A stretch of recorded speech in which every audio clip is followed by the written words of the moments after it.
Isang magandang araw po muli sa inyong lahat, mga minamahal kong mga kapatid dyan sa Yorkton Unida Christian Church. Happy Lord's Day po sa inyo. Again, ito po ang inyong lingkod, si Pastor Wel Camia po, mula dito sa Winnipeg, para po naman dalhin sa ating ngayong araw ang mensaheng ating pagsasalusaluhan sa araw na ito ng ating pagsamba. Hayaan niyo po munang ipaabot ko sa inyo ang aking pagbati ng isang maligayang araw at ang amin pong taos-pusong pakikiramay din sa ating pastor, sa Pastor Epi Bautista, sa kanyang sambahayan. Alam ko po na malungkot na sandali ito sa kanya at sa kanyang pamilya sapagkat sa araw na ito alam naman natin na ngayon ang araw ng paghatid sa huling hantungan ng labi ng kanyang ama sa Pilipinas. At sa mga ganitong pagkakataon, napakahalaga na ang mga kapatiran, ang bawat isa sa atin ay nagsasama-sama sa pagpapalakasan, pagbibigay ng lakas ng loob. And ultimately, alam naman natin na ang Diyos ang siyang gagabay sa atin sa iba't ibang seasons ng ating mga buhay. Ang ating Pastor Epi dumadaan sa isang malungkot na season ngayon at ang presensya ninyo, ang bawat isa sa atin ay maaaring maging kalakasan ng pastor at ng kanyang sambahayan. So the topic that I will be discussing with you today ay matatagpuan po natin sa aklat po ng 2 Corinthians chapter 13 verse 5 at pinamagatan ko po itong The Saving Faith versus the False Faith. Samahan niyo po ako sa talatang ating pagbubulay-bulayan. 2 Corinthians 13:5, examine yourselves to see whether you are in the faith. Test yourselves. Or do you not realize this about yourselves, that Jesus Christ is in you, unless indeed you fail to meet the test? Ano pong objective ng ating pag-aaral ngayon? Bakit natin sisilipin ang pananampalatayang nakapagliligtas at ang pananampalatayang hindi nakapagliligtas? Sa totoo lamang po, when it comes to faith, akala natin isa lang yung faith. Pero hindi eh. Marami pong uri ng faith. Ang sabi nga sa Bible, si Satanas man ay may faith at nanginginig pa. Kaya anong objective ng ating pag-aaral ngayon? The objective is this: for us to understand the biblical distinction between saving faith and false faith. Recognize the characteristic and apply this knowledge. Para saan? Para manita? Para magturo kung sino tama, kung sino hindi? Hindi. The purpose of this study, the objective is for our own self-examination. Sapagkat kung alam natin kung ano ang ating kalagayan, alam natin kung ano ang susunod nating hakbang. Kung ano yung ating sitwasyon, ito ang ating magiging springboard towards spiritual growth. Kaya napakahalaga, ang sabi ng Biblia sa 2 Corinthians 13:5, importante na alam natin ang ating mga sarili. Examine yourselves, sabi ni Paul, to see whether you are in the faith. Kasi marami pong mga tao deceive. Maraming mga tao ang nadaya na paniwala ng maraming mga pastor. Dahil napasunod lang sa panalangin, napatungan lang ng kamay, kabilang lang sa isang relihiyon, meron na silang assurance na pupunta sila sa langit. Mga kapatid, importante ang mga ganitong pag-aaral upang masuri natin kung tayo ba'y totoong nasa pananampalataya. So samahan po ninyo ako at ating tingnan ang importance of true faith. What is the importance of true faith? Una, the Bible warns us against false faith. Ang sabi ng Bible, maraming mga tao nag-a-assume na meron silang pananampalataya. Mababasa po natin yan sa Matthew chapter 7:23 or 21 to 23. Anong sabi ng Panginoon? Ito po yung talata na nakakatakot. Ano po? Ang sabi po ng talata, not everyone who says to me, Lord, Lord, will enter the kingdom of heaven, but the one who does the will of my Father who is in heaven. On that day, many will say to me, Lord, Lord. No? Alam niyo po, ang dami ngayon no? Dami simbahan ngayon Lord, Lord. Jesus is Lord. Dinedeclare pa nila, Lord, Lord. Yan po yung kinakausap ng Panginoon ngayon Hindi lahat ng nagsasabi sa akin, Lord, Lord, will enter the kingdom of heaven. Sino lang daw yung papasok sa kaharian ng langit according to Jesus and His words? Those. Sabi, those. Sino? No? Those who declare. Not everyone will enter the kingdom of heaven, but the one who. Sino daw? Who does the will of my Father. Only those who do the will of the Father. Sa verse 22, malungkot, on that day, many will say to me, Lord, Lord, did we not prophesy in your name, and cast out demons in your name, and do many mighty works in your name? And then will I declare to them, I never knew you. Depart from me, you workers of lawlessness. So the Bible gives us a warning against false faith. Kaya napakaganda ng sinabi ni Pablo sa 2 Corinthians 13:5, examine yourselves to see whether you are in the faith. Kaya ang pag-aaral na ito ngayong umaga ay tuturuan tayong mag-examine. Mahalaga ito na tayo'y nasa tamang pananampalataya kasi pagdating ng araw, marami nagsasabi may pananampalataya sila. Lord, Lord, ang tawag nila kay Lord. Pero hindi palibasa, nag-declare ka ng Lord, Lord, assurance yon na papasok sa kaharian ng langit. And take note, faith is not merely saying, I believe. Mga kapatid, tinatalakay po namin ngayon sa Winnipeg Unida yung creed. Ano ba yung creed? Yung I believe. Yung Apostles' Creed started with the word, I believe. I believe in God, the Father Almighty, Creator of heaven and earth. Tayo, bilang mga Unida dito sa Canada, lagi sa ating mga pananambahan, dinedeclare natin ang ating creed. Maganda yan. Kasi ipinapaliwanag natin at itinuturo sa susunod na henerasyon ang ating pinananampalatayanan. But take note of this. Faith is not merely saying, I believe. It must be genuine and it must be God-given. Kasi pwede naman natin lokohin ang ating mga sarili Pwede naman linggo-linggo sabihin natin, I believe in God, the Father Almighty, I believe in Jesus Christ, I believe in the Holy Spirit, I believe in the Holy Universal Church, I believe in the communion of saints, etc., etc. Pwede namang nakabisado lang natin talaga. But it must be genuine and it must be God-given. John 1:12-13, anong sabi? But to all who did receive Him, who believed in His name, He gave the right to become children of God. Yung totoo, nananampalataya, yung totoong tumanggap sa Panginoong Hesukristo, sila ay bibigyan ng karapatang maging anak ng Diyos. Sino sila? Sa verse 13, who were born not of blood, not of the will of the flesh, nor of the will of man, but born of God. Sinong nanganganak? Ang Diyos. Yun yung sinasabi niya sa John 3:3. Unless a man be born again, he cannot see the kingdom of God. Kaya ang maliligtas, yung ipapanganak sa kaharian ng Diyos. So, ang faith manggagaling pagkatapos na ikaw ay maipanganak.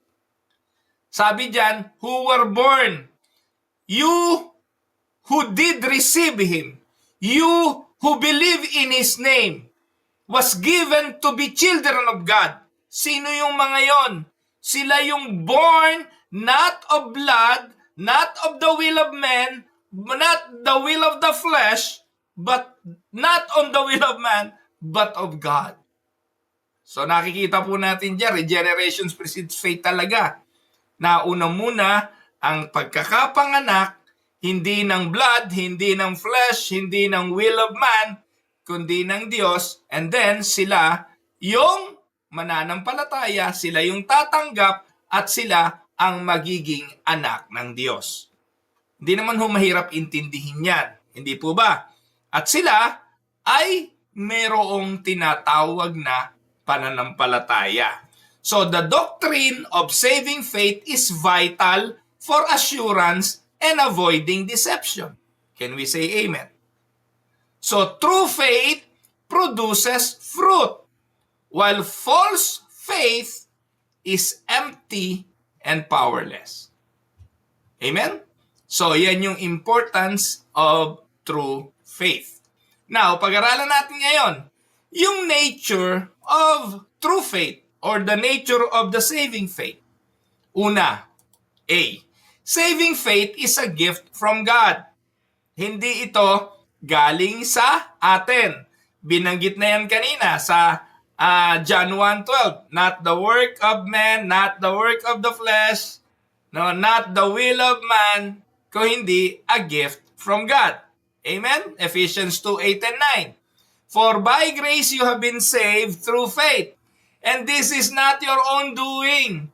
The faith is not your own doing. It is the gift of God. Para ano? No, hindi ito resulta ng works, so that no one may boast. The faith is not the result of your work. It is not even the result of your own decision. This is a gift. Bigay ito ng Diyos. Philippians 1:29, faith is not human effort, but a divine gift. For it has been granted, listen to that, it has been granted to you that for the sake of Christ, you should not only believe in Him, but also suffer for His sake. Even the ability to believe, listen to me, the ability to believe in Christ is granted by God. Anong sabi ng talata? For it has been granted to you. Sa ibang sabi, ibinigay sa iyo ang ano? Ang manampalataya kay Kristo. And John 6:44, even the ability to believe is granted by God. No one can come to me unless the Father who sent me draws him, and I will raise him up on the last day. No one can come to Christ unless the Father draws him. That is the nature of saving faith. Hindi ito bunga ng emosyon, hindi ito decision mo dahil ikaw ay pinataas ang kamay, dahil pinapunta sa altar, dahil may malungkot na tugtog, may krus na may ilaw sa harapan na puro emosyon. Hindi. It was granted. It was given. It is not human effort, but a divine gift. That is the nature of saving faith. Pangalawa, there are three elements of saving faith. Ang totoong pananampalataya may tatlong elemento. Gusto ko pong linawin ito.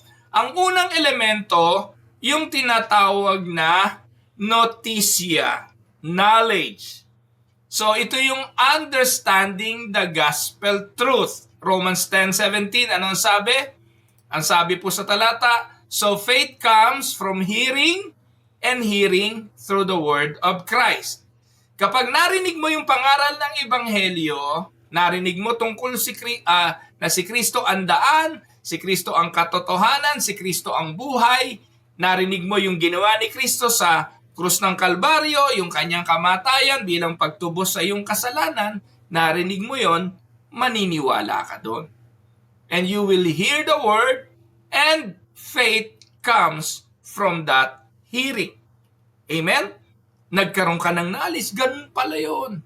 And then, yung susunod ay yung tinatawag na ascensius or assent of the heart. Your heart will agree. Agreeing with those truths. Narinig mo yung pangaral tungkol kay Kristo, hindi lang isipan, sumang-ayon ng puso mo. And then, yung pangatlong word ay yung tinatawag na fiducia. Ito yung trust and personal reliance. you will then place your complete trust in Christ for salvation. Example, bibigyan ko kayo ng example. By the way, 16:31, and they said, believe in the Lord Jesus Christ and you will be saved, you and your household. Ito yung panawagan ni Pablo. Ito po, narinig nila ang pangaral kay Kristo, sumang-ayon ng puso, sinabi naman ng palataya, they believe. Ito po, they put their trust, they put their reliance. Para mas maliwanag, let me give you a short example. A man can know a bridge is strong. Knowledge. Noticia. I believe it can hold this weight. Ascensius. But only prove true faith by walking across the bridge. Fiducia. Nakuha niyo po? Alam ko na merong tulay. Na itong tulay na ito, kaya ako napatawirin. Pero malibang tumawid ako, hindi po yun pananampalataya. Kailangan magkakasama yung tatlong yan to be considered as true faith.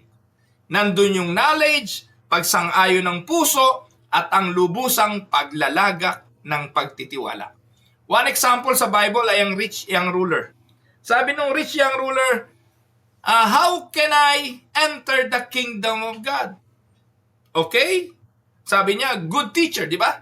Good teacher, what must I do to inherit the kingdom of God? Ang sagot ni Jesus, why do you call me good? There is no one good but God. And then Jesus answered, okay, obey the commandments. Lord, ginagawa ko na yan mula pagkabata No? Since birth, nung simula nung ako'y bata pa, naging masunurin ako sa kautusan. O kung ganon, sige, uwi ka. Ibenta mo yung ari-arian mo. Pamigay mo sa mga duka and then follow me. Umalis yung lalaki at sinabi ng Panginoon, sinasabi ko na sa inyo imposible sa mayaman na makapasok sa kaharian ng Diyos. And that is not only for the rich, that is for everyone. It is impossible for anybody to enter the kingdom of God. Unless through God. Kaya ang sabi ng mga alagad, kung ganun po, sino maliligtas? Kung imposible na makapasok ang mayaman sa kaharian ng langit at mas madali pa ang camel na pumasok sa butas ng karayom, sino ngayon ang maliligtas? Ang sagot ni Jesus, sa tao ito'y imposible. Pero sa Diyos, all things are possible. So meaning, malibang ang Diyos ang magbigay ng pananampalatayang nagliligtas sa ating mga sarili, imposible talaga. We may know there is a bridge. But just like the rich young ruler, hindi siya fiducia, hindi siya tatawid. Nung sinabi ng Panginoon, sundin mo ako saan, nagagawa ko naman yan Naniniwala naman ako sa iyo, mabuting guro ka. Pero nung sinabi ng Panginoon, come follow me, hindi niya magawa. Yung fiducia failed. So yung kanyang pananampalataya kay Jesus, hindi totoo. Yung kanyang pagsang-ayon ng puso, hindi rin totoo. So effort niya lang yun. Pinatunayan ng fiducia, ng trust and personal reliance na fake ang kanyang pagsunod. Amen? So yun po yung una nating dapat makita, the three elements of saving faith. Hindi pwedeng wala yan. Ang totoong pananampalatayang magliligtas, nauunawaan ng gospel, nag-a-agree sa katotohanan ng gospel, and will place complete trust in Christ for salvation. Kaya sabi ni Pablo, believe in Jesus Christ, you and your household will be saved. Pangatlo, saving faith is living and active. Take note, faith is not a one-time decision, but a life of trust and obedience. Sabi ng iba, hindi, nanampalataya ako, matid ako ng retreat, nagtalaga na ako ng buhay ko, nanampalataya na ako nun It is not a one-time decision. James 2:1-7, so also faith by itself, if does not have works, dedo. Ang pananampalataya ay nagpapatuloy, nagbubunga. Saving faith produces works, but works do not save. Let me clarify that. Ang totoong pananampalatayang nagliligtas ay nagbubunga ng mabuting gawa. Pero ang mabuting gawa hindi nagpo-produce ng kaligtasan. No? Ephesians 2:10, "For we are His workmanship created in Christ Jesus for good works." Sino naghanda? "Which God prepared beforehand that we should walk in them." It was predestined. Inihanda na tayo ng mga anak ng Diyos na pinili ng Diyos para sa kaligtasan ay gagawa ng mabuti. Amen? So, true faith is accompanied by repentance. Ang totoong pananampalataya, laging nagsisisi. Dahil hindi naman tayo perpekto, lagi tayong magkakamali, subject tayo sa kasalanan. Sabi nga ng tinurong panalangin ng Panginoong Jesucristo "Our Father who art in heaven, hallowed be your name, your kingdom come, thy will be done on earth as it is in heaven. Give us this day our daily bread and forgive us our trespasses." Kung daily prayer for food, daily prayer for provisions, daily prayer then for repentance. Amen? Luke 13:3, "No, I tell you, but unless you repent, you will all likewise perish." Can we say amen? Letter D, saving faith perseveres to the end. Ang totoong pananampalataya mananatili. John 10:27-29, "Christ sheep hear His voice and never perish." Amen? Nakikilala ko ang aking mga tupa at ang mga tupa ko, they know my voice. Philippians 1:6, "What God begins, He completes." And Hebrews 3:14, "True believers hold firm to the end." Anong insight? True faith endures trials while false faith collapses under pressure. Amen? Now, kung ito ang karakteristik ng saving faith o ito ang nature ng saving faith, huwag nating alisin ang katotohanan na merong false faith. Yan, the reality of false faith. Again, pinag-aaralan natin ito para suriin ang ating mga sarili at hindi magturo sa pananampalataya ng iba. Hindi natin tuturo si Rolly, si Rolly fake yan. Hindi totoo ang kanyang faith. Hindi ganon. Ang purpose nito ay para sa ating mga sarili. Tayo ang magsusuri sa ating mga buhay. Tandaan, a false faith in the scripture was mentioned. Matthew 7:21-23. Ang sabi ng Bible, "Some claim Christ's name but are unknown to Him. Not everyone who says to me, Lord, Lord, will come or will enter the kingdom of heaven." Sabi diyan, "On that day, many will say to me, Lord, Lord, did we not prophesy in your name? Did we not cast out demons in your name? And do many mighty works in your name?" False faith in the scripture was mentioned by Jesus Himself. James chapter 2 verse 19, demons believe in God's existence. Nanginginig pa. Pero hindi naman ligtas ang mga demonyo. James 2:19, you believe that God is one, you do well. Even the demons believe and shudder. Hindi po ba? So, pagdating sa Biblia, hindi lang yung true saving faith ang ipinaliwanag din ng Bible na merong mga hindi totoong pananampalataya. And take note, ang hirap nilang madistinguish kasi nakapagkukunwari sila. Alam niyo po ba yung parable of the wheat and the tares? Di ba ang Diyos naghasik ng wheat? Sumibol yung wheat. Pero yung demonyo naghasik din ng tares. Sumibol din yung tares.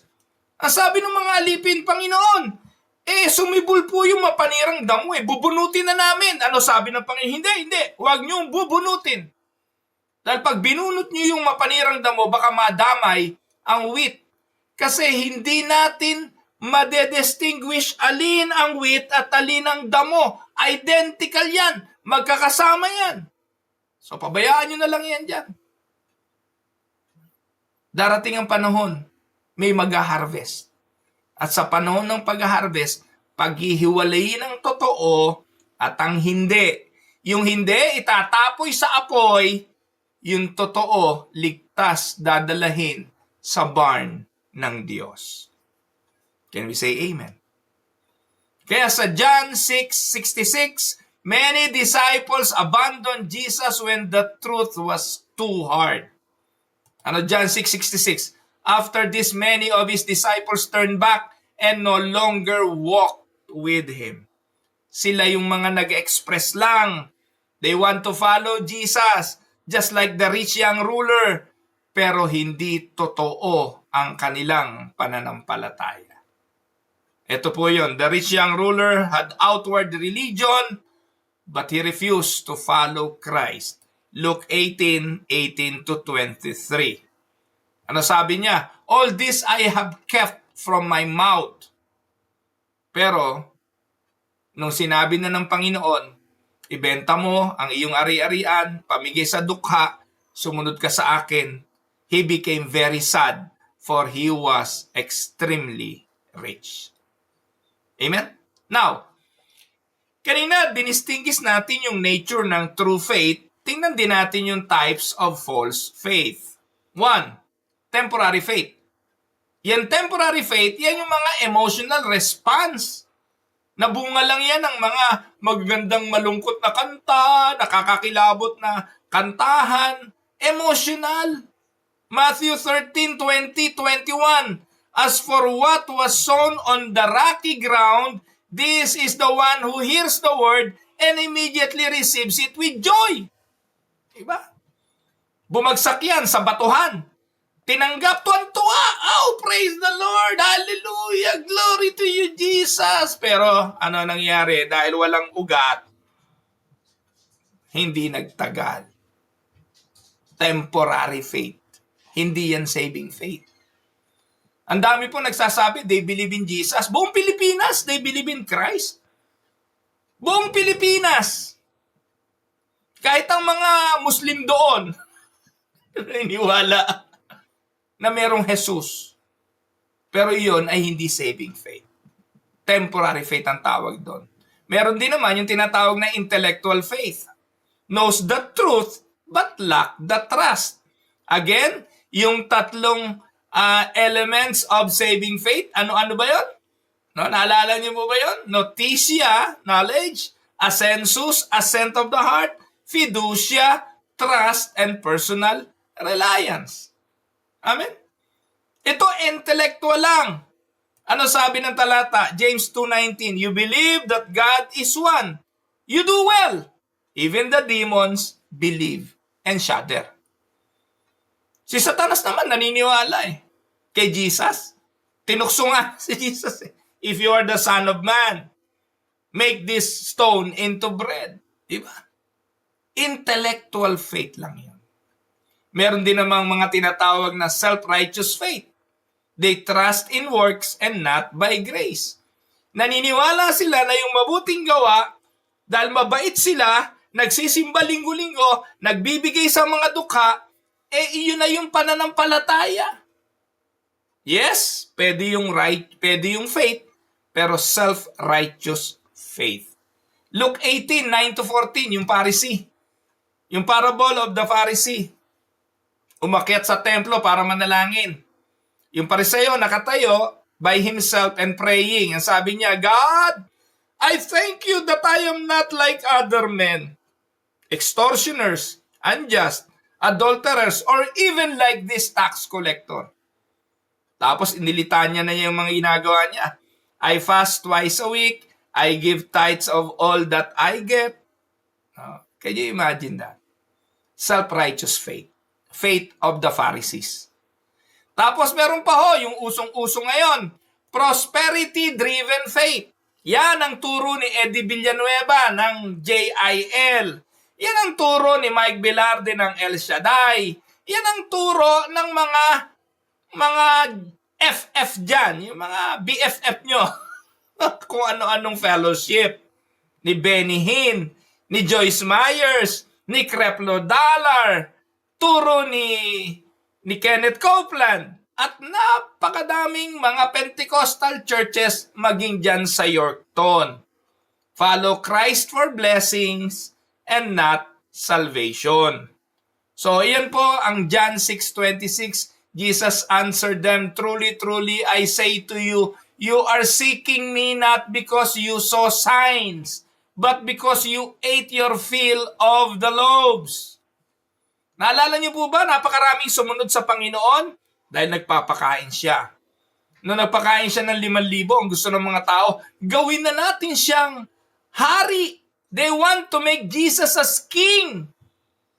Sino ba naman ang ayaw? Yung lagi kang pinapakain, laging prosperity and teaching, laging aasenso ka, yayaman ka, i-declare mo lang, magkakakotse ka, i-declare mo lang, i-manifest mo lang, makakabili ka ng bahay. Napakarami hong ganyang mga bulaang guro na nagtuturo ng prosperity-driven faith.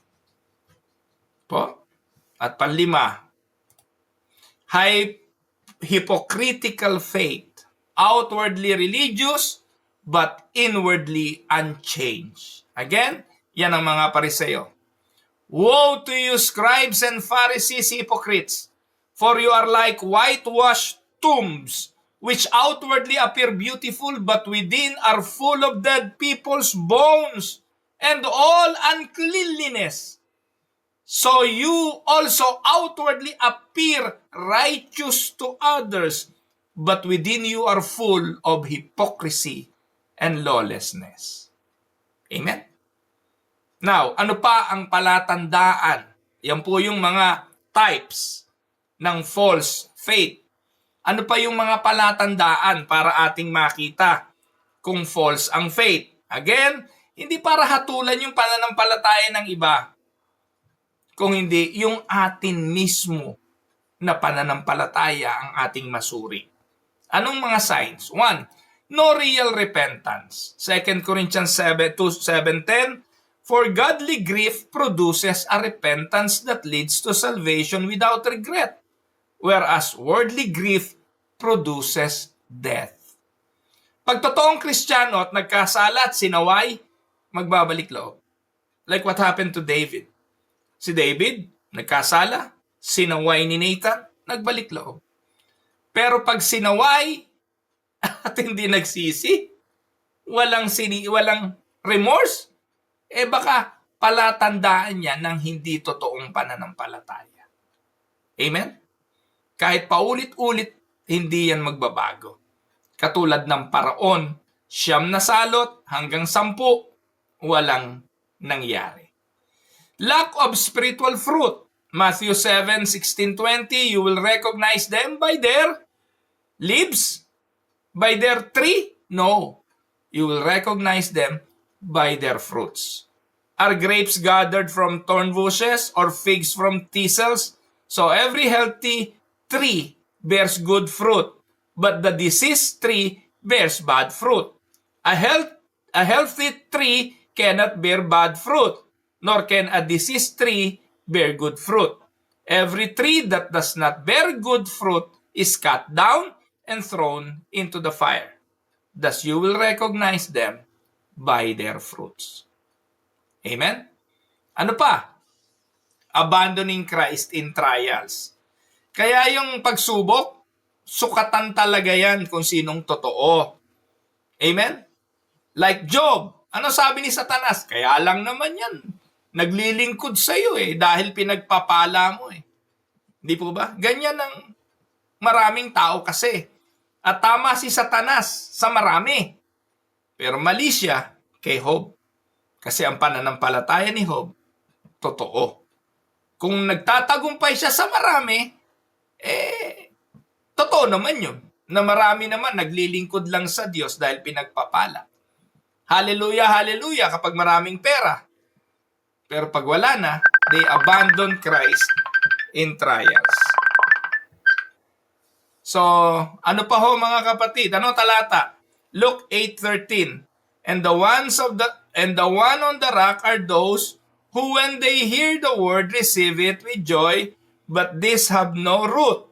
They believe for a while, and in time of testing, fall away. And another, more concerned with religious than Christ. No? Religyoso. Nag-a-attend ng lahat ng gawain. Hindi nag-a-absent. Pero, mas concerned sa religion kesa sa Panginoong Hesukristo.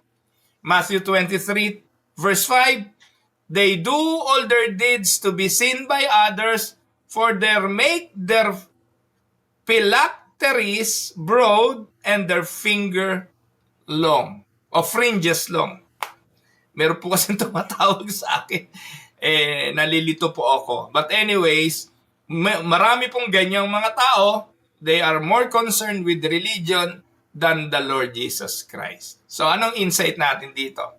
False faith seeks what Christ offers, like healing, like success, like victory, but not Christ Himself. Amen? Now, siguro maganda ay talakayin pa natin how can we examine our faith. Kasi yun naman ang ating goal. Ang ating objective sa pag-aaral na ito, i-examine natin ang ating mga pananampalataya. Una, meron tinatawag na biblical examination. Itanong mo sa sarili mo ngayon, kapatid. Magtanong tayo sa ating mga sarili. Do I trust Christ alone? Acts 16:31. Do I love God and obey Him? John 14:15. Do I bear spiritual fruit? Galatians 5:22-23. And do I persevere in faith? Hebrews 3:14. Sa Biblia, hindi naman tayo iniwanan para hindi makapagsuri ng tama. Nagbigay ito ng mga dahilan, ng tool on how we can examine our faith. Ano ang pwede nating gawin para ma-examine pa ang ating pananampalataya? I-encourage natin ang kapatiran. Encouragement for true believers. Una, assurance is based on the promises of God and not feelings. Ang kasiguruhan ay doon sa pangako ng Diyos at hindi sa damdamin. Kasi ang ating damdamin napakadaling magbago. Alam niyo po ba na ang ating mga emotions and feelings ay kayang baguhin ng panahon? Meron po akong kilala. Nagpunta rito sa Canada.